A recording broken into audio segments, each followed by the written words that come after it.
Assalamualaikum warahmatullahi wabarakatuh.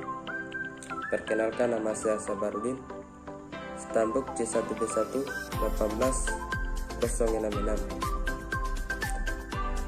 Pada kesempatan ini saya ingin menjelaskan tentang paradigma partisipatoris dan paradigma profetik. Pertama saya akan menjelaskan paradigma partisipatoris. Paradigma partisipatoris sangat cocok dan menarik ketika dijadikan pelajaran untuk bagaimana dijadikan sebagai metodologi baru, di mana ciri dari paradigma partisipatoris yaitu untuk mengembangkan masyarakat dalam hal ini dalam artian bahwa untuk bagaimana membebaskan masyarakat dari kemiskinan, di mana kajian dari paradigma partisipatoris ini yaitu pada masyarakat pedesaan.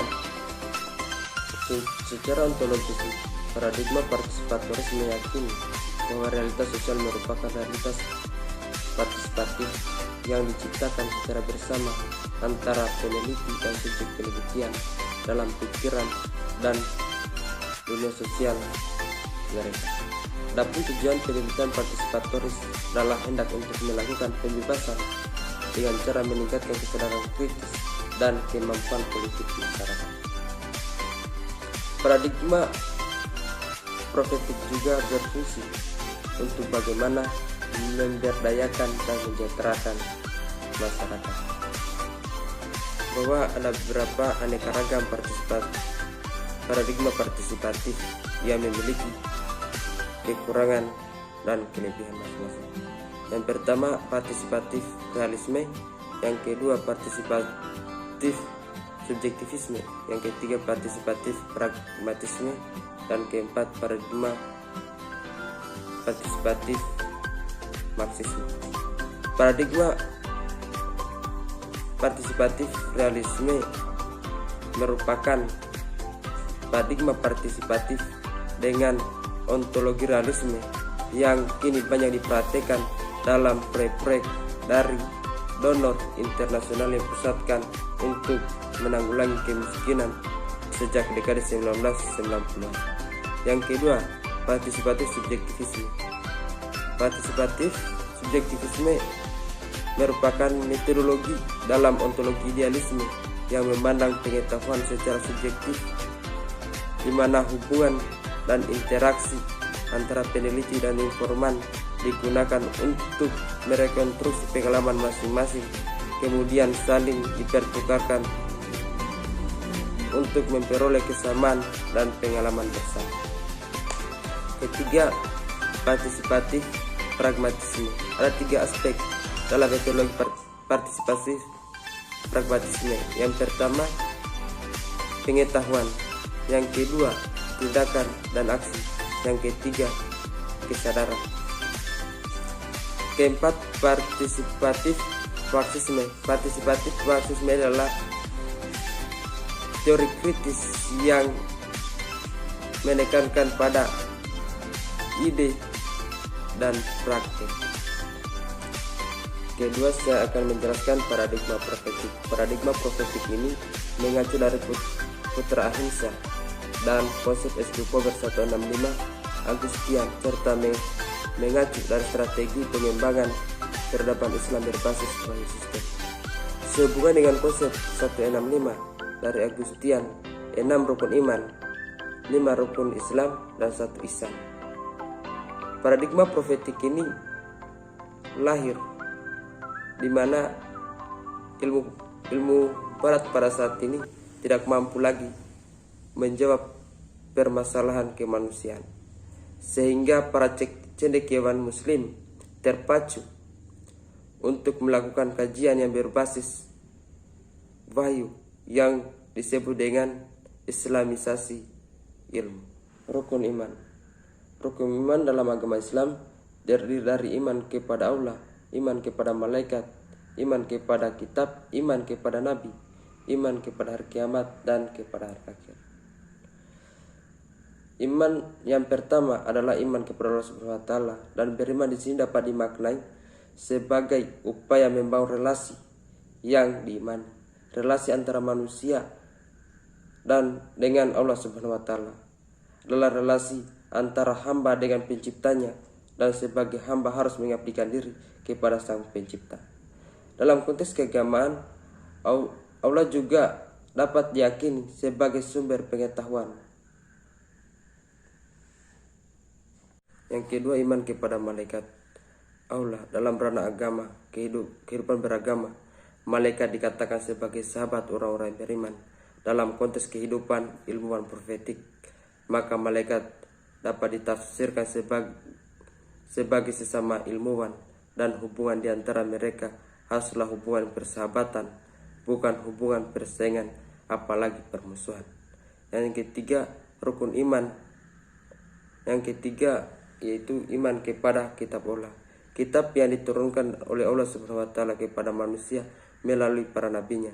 Dalam kehidupan ilmuwan profetik, maka kitab ini tidak lain adalah kitab-kitab juga, tetapi sekaligus sebagai kitab-kitab keilmuan serta sebagai tulisan ilmiah yang harus mereka baca dan dapat membangun ilmu pengetahuan, sehingga merupakan bentuk pengabdian mereka kepada ilmu pengetahuan. Iman yang keempat adalah beriman kepada para nabi yang diutus oleh Allah Subhanahu wa taala.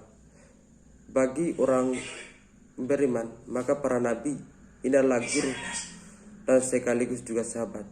Dalam konteks keilmuan profetik, maka para nabi dapat ditafsirkan sebagai para ilmuwan terkenal yang selain sebagai sahabat oleh para ilmuwan. Mereka ini juga merupakan tokoh-tokoh yang banyak diikuti pemikiran-pemikirannya. Rukun iman yang kelima adalah iman kepada hari kiamat, di mana hari kiamat dapat ditafsirkan sebagai berbagai macam makna. Salah satu tafsir yang dapat diberikan adalah bahwa hari kiamat merupakan hari akhir dari sesuatu. Hari kiamat tidak ada yang mengetahui kapan tibanya, tetapi dapat diketahui tanda-tandanya. Di sini terkandung makna bahwa manusia dapat mengetahui kapan sesuatu akan berakhir dan kemudian berusaha untuk menundanya. Rukun iman yang keenam. Rukun iman yang keenam adalah iman kepada takdir. Takdir merupakan suatu hal yang di luar kemampuan manusia untuk memahaminya. Dalam konteks keilmuan profetik, hal ini merupakan sebuah pengakuan bahwa suatu cabang ilmu pengetahuan atau suatu paradigma tidak akan mampu menyelesaikan masalah. Ihwal ini merupakan salah satu prinsip penting dalam filsafat positif tentang ilmu pengetahuan, dengan sebuah pengakuan bahwa kemampuan dan pengetahuan manusia terbatas sifatnya. Pengakuan ini sekaligus menunjukkan bahwa ilmu pengetahuan mengakui keterbatasan manusia untuk mengerti dan memahami semua hal. Kedua, rukun Islam. Rukun Islam terdiri dari 5. Yang pertama, membaca 2 kalimat syahadat. Yang kedua, mengerjakan waktu 5 kali dalam sehari dengan waktu yang telah ditentukan. Yang ketiga, mengerjakan puasa bulan Ramadan. Yang keempat, mengeluarkan zakat. Yang kelima, mengerjakan haji bagi yang mampu. Rukun Islam yang pertama adalah membaca 2 kalimat syahadat.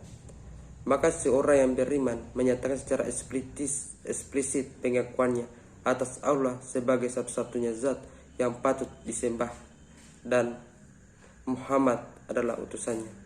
Seyogianya dalam kehidupan keilmuan profetik, maka syahadat ini harus ditransformasikan pada keyakinan tentang ilmu, tentang pengetahuan dan manfaatnya. Allah adalah sumber pengetahuan dan Allah telah menurunkan wahyunya. Rukun Islam yang kedua adalah menjalankan sholat. Dalam waktu sholat, itulah seorang merenung serta mengingat Allah Subhanahu wa taala dalam kehidupan keilmuan profetik. Maka transformasi rukun Islam ini merupakan kontemplasi keilmuan. Artinya kita berupaya memaksimalkan merenungkan tentang masalah yang sedang diteliti, hingga terus mencari jawabannya secara serius Dari kegiatan ini seorang ilmuwan akan mendapat inspirasi. Yang ketiga, rukun Islam yang ketiga adalah mengerjakan puasa selama 1 bulan, dan selama puasa itu seorang muslim juga dianjurkan untuk banyak merenung, banyak membaca kitab, di samping melakukan kegiatan yang lain. Transformasi dari kegiatan puasa adalah berarti juga menahan diri dari kegiatan yang tidak bermanfaat, sehingga sebaiknya kita konsentrasi pada kegiatan penelitian dan penulisan karya ilmiah. Selama melakukan penelitian, maka seorang ilmuwan seolah-olah sedang bertapah, berpuasa, menahan diri dari aktivitas yang biasa dilakukan. Rukun Islam yang keempat adalah mengeluarkan zakat, yang berarti memberikan kepada orang lain sebagian dari harta yang dimiliki. Dalam konteks keilmuan profetik, harta yang dimiliki oleh seorang ilmuwan adalah pengetahuan dan ilmu pengetahuan.